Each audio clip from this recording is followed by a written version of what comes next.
नमस्कार, दोपहर के 3 बज चुके हैं। आप देख रहे हैं आज तक। मैं हूं आपके साथ चित्रा त्रिपाठी। बड़ी खबर के साथ इस बुलेटिन की शुरुआत हम करने जा रहे हैं। गाजियाबाद के मुरादनगर से ये खबर आ रही है, जहां पर बड़ा हादसा हुआ है। यहां बारिश की वजह से मकान की छत गिर गई, जिसकी चपेट में 8 लोग आ गए और उनकी मौत हो गई है। बेहद दुखद ये खबर। मलबे में दबकर 8 लोगों की मौत की खबर सामने आई है गाजियाबाद के मुरादनगर से, जहां मलबे में दबकर, और ये देखिए मलबे की तस्वीरें भी हम आपको दिखा रहे हैं, क्योंकि आज सुबह से ही लगातार काफी तेज बारिश हो रही है। दिल्ली एनसीआर के इलाके में, चाहे गाजियाबाद हो, ग्रेटर नोएडा हो, फरीदाबाद हो, आसपास के जितने भी हिस्से हैं, और ये तस्वीरें आपके सामने हैं। भारी बारिश की वजह से पूरी की पूरी इमारत भरभरा कर गिर गई, जिसकी चपेट में 8 लोग आ गए और उनकी जान चली गई है। शमशान घाट की ये छत गिरी है, जिसकी तस्वीरें इस वक्त आपके सामने हैं। अरविंद ओझा हमारे संवाददाता जुड़ चुके हैं और ज्यादा जानकारी के साथ। गाजियाबाद की तस्वीरें अरविंद हमारे दर्शक इस वक्त सामने देख रहे हैं। शमशान घाट की ये छत गिरी भारी बारिश के कारण इस तरह की स्थिति बन गई, और क्या जानकारी मिल रही है? जिन 8 लोगों की जान गई है वो कहां के रहने वाले थे, उनके बारे में और क्या जानकारी देंगे आप अरविंद?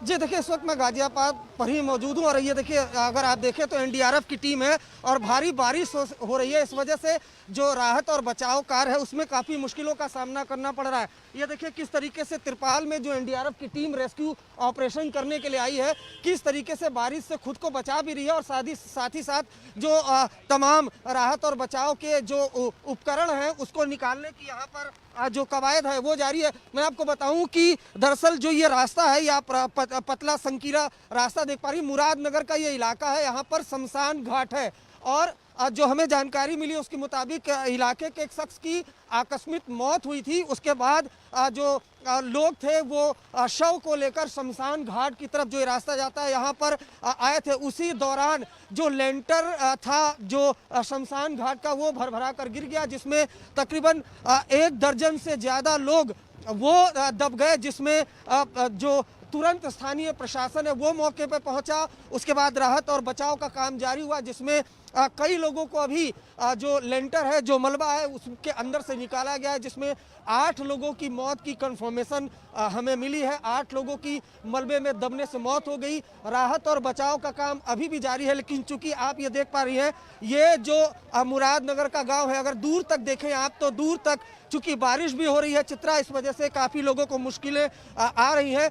स्थानीय प्रशासन वो पूरी तरीके से यहाँ मौजूद है, और अगर आप देखें तो दूर तक जो एम्बुलेंस वैन आपको दिखाई दे रही होगी, ये एम्बुलेंस वैन है।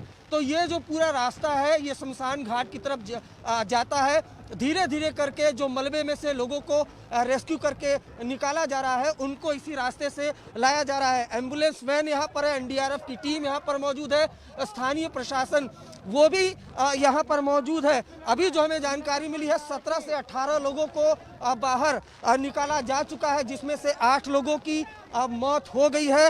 ये बेहद दर्दनाक खबर आई है गाजियाबाद से। मुरादनगर गांव कस्बे का ये इलाका पड़ता है। अगर आप सामने की तरफ देखें तो भारी भीड़ अभी भी मौजूद है।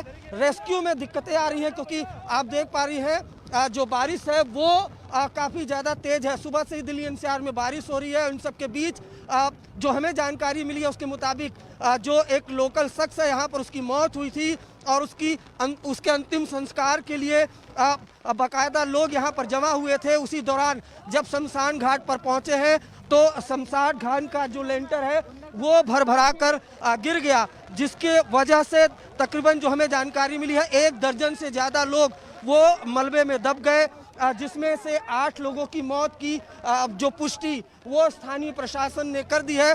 अभी भी डीएम, एसएसपी और तमाम जो आला अधिकारी हैं चित्रा, वो मौके पर मौजूद है। लेकिन जवाब अरविंद आपसे, मलबे में जितने भी लोग फंसे हुए थे, क्या सभी को बाहर निकाला जा चुका है?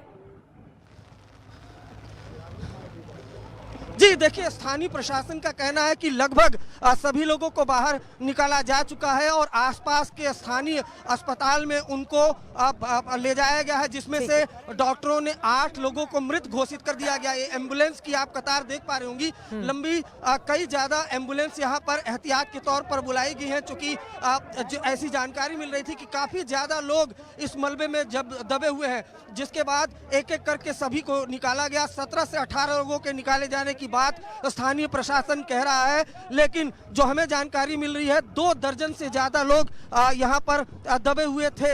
ये हमें जानकारी स्थानीय लोगों ने बताई। एनडीआरएफ की टीम को आप देख पा रहे होंगे यहाँ पर चित्रा, लेकिन सबसे ज्यादा दिक्कत आ रही है कि एक तो कच्ची सड़क है, दूसरी की बारिश काफी ज्यादा यहाँ पर हो रही है। चित्रा, शुक्रिया इस पूरी जानकारी के लिए। नजर बनाए रखिए, आगे भी जानकारी आपसे लेते रहेंगे। गाजियाबाद के मुरादनगर की तस्वीरें आपने देखी, काफी ज्यादा परेशान करने वाली ये तस्वीरें। 8 लोगों की जान चली गई है, जबकि 18 लोगों को मलबे के नीचे जो दबे हुए थे उन्हें बाहर निकालने में कामयाबी हासिल हुई है। जैसे और जानकारी इस खबर से जुड़ी हुई आती है, आप तक पहुंचाते रहेंगे।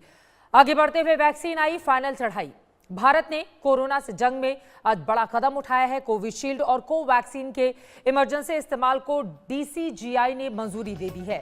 भारत बायोटेक के कोवैक्सीन और सीरम इंस्टीट्यूट पुणे को कोविशील्ड वैक्सीन के इमरजेंसी इस्तेमाल की इजाजत मिल गई है। इस बड़े कदम का विश्व स्वास्थ्य संगठन ने स्वागत किया है। WHO ने बयान जारी कर कहा है कि भारत के फैसले से कोरोना से जंग में तेजी आएगी। लेकिन कांग्रेस के कुछ नेताओं को भारत बायोटेक के कोवैक्सीन को लेकर शंका और सवाल है। शशि थरूर और जयराम रमेश दोनों ने सवाल उठाए हैं। दोनों का कहना है कि टीके के इस्तेमाल को मंजूरी देने में जल्दबाजी की गई। After adequate examination, the CDSCO has decided to accept the recommendations of the expert committee, and accordingly, vaccines of Messrs. Serum and Bharat Biotech are being approved for restricted use in emergency situation, and permission is being granted. उसके बाद मिलेगा ना sir?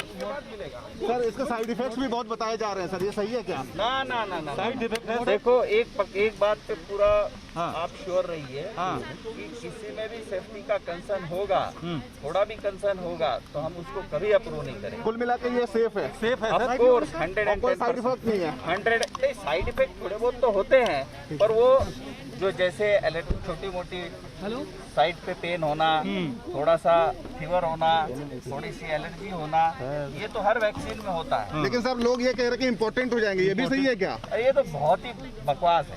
Thank you. Very safe, don't worry.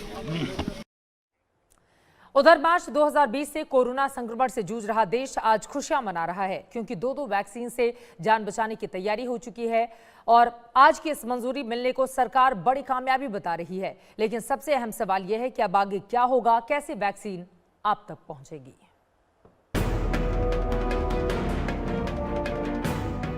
बड़े challenge के सामने कामयाब हो गया है आत्मनिर्भर Bharat.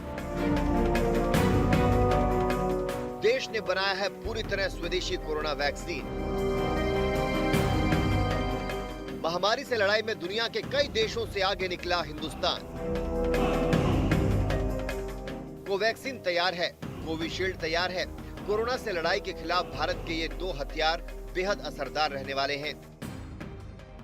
The phase 3 efficacy trial was initiated in India in 25,800 volunteers, and till date approximately 22,500 participants have been vaccinated across the country, and the vaccine has been found to be safe as per the data available till date.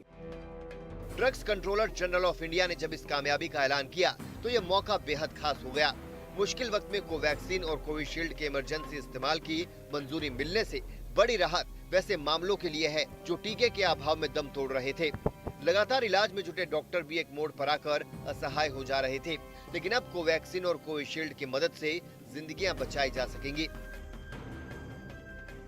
दोनों vaccine को मंजूरी मिलने के बाद प्रधानमंत्री मोदी ने tweet कर कहा, हर भारतीय को गर्व होगा कि जिन 2 टीकों को इमरजेंसी इस्तेमाल की मंजूरी दी गई है वो दोनों भारत में बनी हैं। ये हमारे वैज्ञानिक समुदाय के उत्साह को दर्शाता है, जो आत्मनिर्भर भारत के सपने को साकार करता है, जिसके मूल भाव में देखभाल और करुणा है।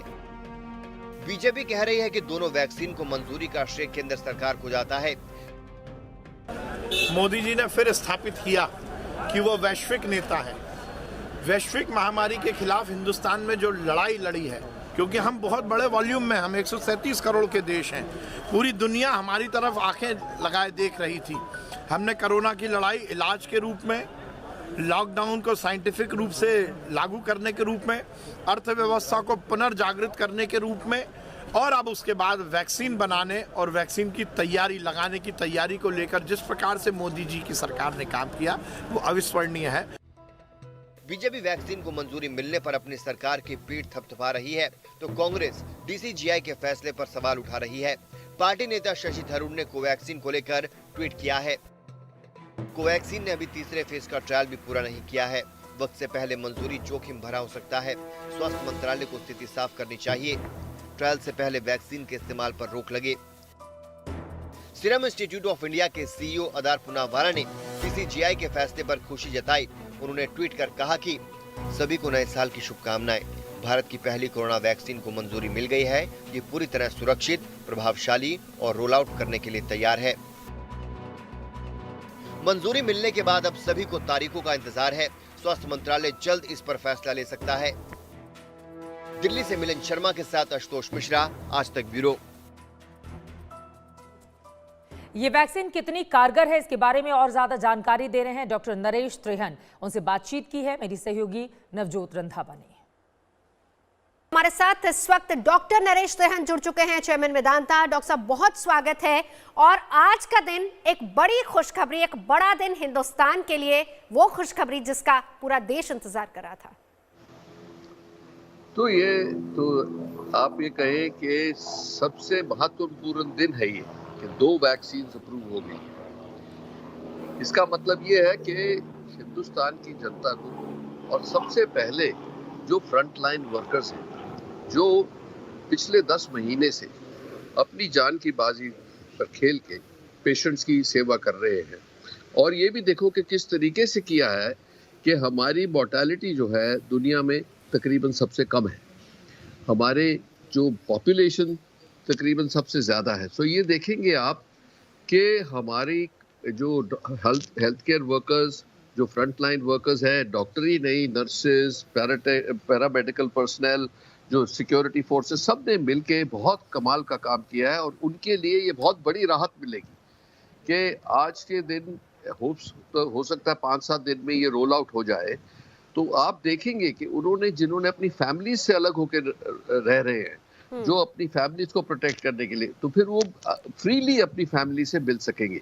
पर एक बात ये जरूर है कि समझना चाहिए इसके साथ साथ, ये यूफोरिया तो अच्छा है कि हमें फिर भी सावधानी बरतनी पड़ेगी। क्यों? कि जिसको 2 डोज लग गए और उसके 2-3 हफ्ते बाद इम्यूनिटी आ गई, उनको तो बीमारी ज्यादा नहीं होगी अगर जो वायरस आता है उनके अपर रेस्पिरेटरी ट्रैक्ट में, पर वो किसी और को दे सकते हैं, वो फिर भी औरों को ट्रांसमिट कर सकते हैं जब तक 30 करोड़ लोगों को वैक्सीन नहीं लगे। जब हमें अनुमान लग रहा है कि तब हर्ड इम्यूनिटी आ जाएगी, तब हम रिलैक्स हो सकते हैं थोड़ा। तो इसीलिए जो मास्किंग, डिस्टेंसिंग और हैंड वॉशिंग का जो प्रिकॉशन है वो फिर भी लेना चाहिए हमें, क्योंकि अपनी प्रोटेक्शन एक है और औरों की प्रोटेक्शन दूसरी है। और ये आने वाले टाइम में सो शुरुआत हुई है आज, और इस शुरुआत से सबका मन हल्का होगा कि उम्मीद आ गई है कि हमें जो वो जैसे कहते हैं ना, एंड ऑफ द टनल में लाइट दिखनी चाहिए थी, वो आज दिख गई। सो ये बहुत ही हाँ।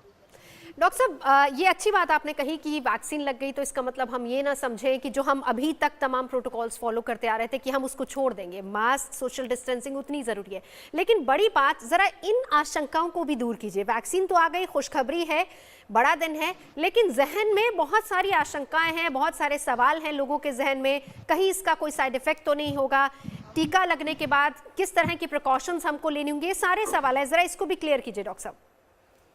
सो देखिए, हर एक के मन में 2-4 क्वेश्चंस हैं। एक क्वेश्चन ये है कि जैसे हमें बताया जाता है कि साइंस में कि 5 से 10 साल लग जाते हैं वैक्सीन को बनाने में, इसमें क्या खसूसियत थी कि ये 1 साल के अंदर ही वैक्सीन बन गई। आप एक देखेंगे कि सबसे बड़ी बात यह है कि कोरोना कोई नया वायरस नहीं है, कोविड-19 नया वायरस है। सार्स भी आया था पहले, इसकी काफ़ी सारी साइंस ऑलरेडी हो चुकी थी अच्छी अच्छी लेबोरेटरीज में दुनिया में सारी। दूसरा बात यह, इसका जेनेटिक कोड जनवरी में कर लिया गया था, तो इसलिए पता लग गया था कि इसका क्या मेकअप है इस वायरस का। दूसरी बात यह कि टेक्नोलॉजी आज ऐसी आ गई है, एआई इतना एफिशिएंट हो गया है कि वो सारा जो प्रोसेस था साइंटिफिक प्रोसेस को कंप्रेस कर सके। और दूसरा एक बड़ी बात ये भी है कि एक बार जो साइंस परफेक्ट हो गई, उसकी ट्रायल्स शुरू हो गई। अब ट्रायल्स में एक फेज 3 ट्रायल्स तक ये वैक्सीन पहुंच चुकी हैं और उसके अंदर कोई सीरियस साइड इफेक्ट नहीं निकला है। लोकल पेन, फीवर, हेडेक, ये तो हर वैक्सीन में भी हो सकता है। तो अगर जो हमारी इस तादाद में, और आप देखेंगे जो एस्ट्राजेनेका ऑक्सफोर्ड वाली है, उसका इंडिया में ही नहीं और बहुत कंट्रीज में इसके ऊपर डेटा मिला है, और यूके ने तो अप्रूव ही कर दिया हमसे पहले। सो इसीलिए सेफ्टी पर फिर भी आप देखेंगे कि दुनिया में इमरजेंसी यूज के लिए वैक्सीन अप्रूव हुई है। उसका मतलब ये है कि आप रिस्क बेनिफिट रेशो देखिए किसी बात, जैसे फ्रंट लाइन हेल्थ वर्कर्स को बहुत ज्यादा रिस्क है, वो तो रोज ही एक्सपोज हो रहे हैं, उनके लिए आप यूज करें, क्योंकि इसका रिस्क जो आज तक अनुमान है वो ऑलमोस्ट 0 है। उनके ऊपर 3 करोड़ लोगों को ये वैक्सीन लगेगी आने वाले 3-4 महीने में।